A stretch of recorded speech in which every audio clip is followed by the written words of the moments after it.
baik itu perdagangan, pertanian, kedudukan, semua cara kehidupan, perkawinan dan sebagainya yang jauh daripada sunnah Rasulullah SAW, itu adalah seperti kotoran yang dibungkus dengan hiasan yang dibuat oleh iblis laknatullah alaih. Tapi untuk memahami jeleknya itu dunia semua, untuk memahami jeleknya perkara tersebut, tidak akan didapat kecuali dengan kekuatan iman. Maka orang yang beriman yang mampu membedakan mana yang haram, mana yang baik dan mana yang jelek. Sebagaimana Nabi kita Muhammad SAW telah sabdakan, ittaqu farasatal mu'min fa innahu yanzuru bi nurillah. Berhati-hatilah kamu, takutlah akan ketajaman pandangan orang beriman, karena dia memandang dengan nur Allah Subhanahu wa taala. Jadi hanya kekuatan iman yang terhunjam di hati seorang hamba itu yang membuat dia tahu ini tipuan, ini hiasan belaka.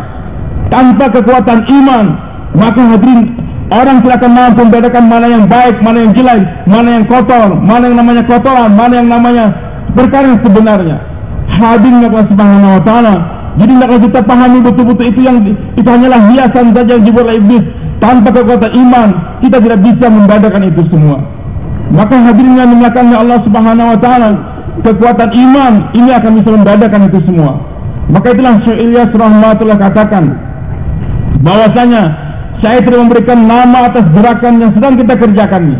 Tapi kalau sekiranya saya diberikan izin untuk memberikan nama, maka akan saya berikan nama gerakan untuk merubah yakin atau untuk menggerakkan yakin. Jadi intisari daripada gerak kita ini adalah untuk meningkatkan iman, meningkatkan yakin kita kepada Allah Subhanahu wa taala, sehingga bisa membedakan mana yang hak, mana yang batil, mana yang baik dan mana yang tidak.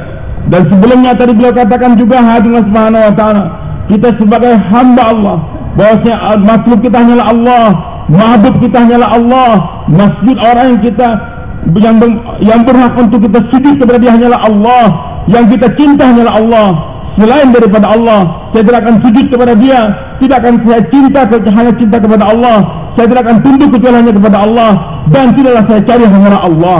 Makanya hadirin, kita sebagai hamba Allah, hendaklah kita betul-betul abdikan diri kita kepada Allah, cinta kepada Allah, sujud kepada Allah, dan juga sebagai anak Adam waspada senantiasa akan perbuatan-perbuatan iblis yang menghiasi perkara-perkara yang jelek jadi baik. Dan itu semua hanya kita dapatkan dengan kekuatan iman. Maka itulah kerja dakwah yang kita kerjakan hari ini untuk menguatkan iman, menanamkan iman kepada Allah, sehingga dengan ada nur iman yang Allah berikan dalam hati kita bisa membedakan mana yang namanya tipuan iblis, mana yang hak yang dibuat Nabi kita Muhammad sallallahu alaihi wasallam.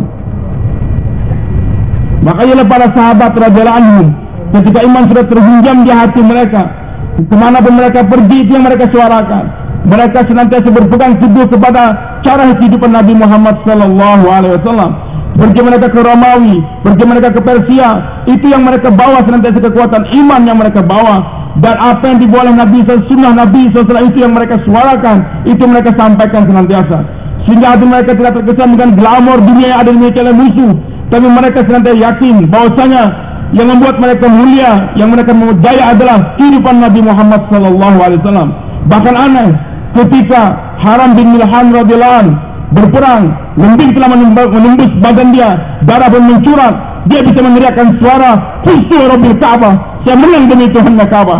Demi Allah saya menang, demi Allah saya berjaya." Maka musuh yang melembing dia, yang membunuh dia heran, bagaimana dia katakan saya menang, saya berjaya, padahal dia telah terbunuh, istrinya telah janda, anaknya telah yatim, sedangkan dia berbunuh dengan darah, tapi kenapa dia katakan menang? Hadir ini sahabat, Haram ingin memberikan kepahaman kepada musuh, kepada kita semua, bahwasanya kebahagiaan bukan seperti yang kamu lihat, dapat kedudukan, dapat kursi, dapat harta dan sebagainya, tidak. Tapi yang namanya kemenangan adalah di saat-saat hamba mampu menggunakan nyawa yang Allah berikan kepada dia untuk meninggikan agama Allah Subhanahu wa taala.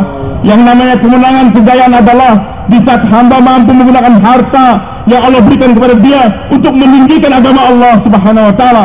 Kemanapun dia ada manusia, dia pergi ke sana membawa hartanya, dia korbankan nyawanya, kebolehan yang dia miliki, kekuatan yang Allah berikan kepada dia, dia gunakan la ilaha illallah untuk menyebarkan agama Allah.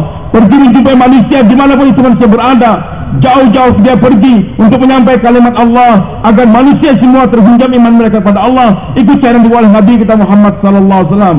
Jadi yang namanya kejayaan, kebahagiaan adalah di saat hamba mampu menggunakan apa yang Allah berikan kepada dia, kembali itu nyawa, harta, kebolehan digunakan untuk meninggikan agama Allah Subhanahu wa taala. रब्बुल आलमीन के बंदे हैं, बंदगी करके ही बंदे बन सकते हैं और अल्लाह जल्ल जलालुहु अम्मा